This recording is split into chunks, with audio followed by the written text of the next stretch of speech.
Kumusta mga kaibigan, maligayang pagdating sa aking channel.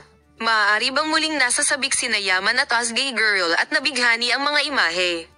Maaari bang ang pagbabahagi ni Yaman sa social media ay nakakaakit ng pansin ng mga tagahanga?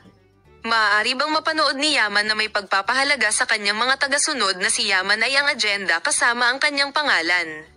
Si Osgay Girl, na nagbahagi ng taimtim na mga imahe at nasa sabik sa kanyang mga tagahanga, ay nagpahayag ng kanyang pag-ibig kay Ken Yaman Osgay Girl muli at binigyang diin ang kagandahan at tampok ng player.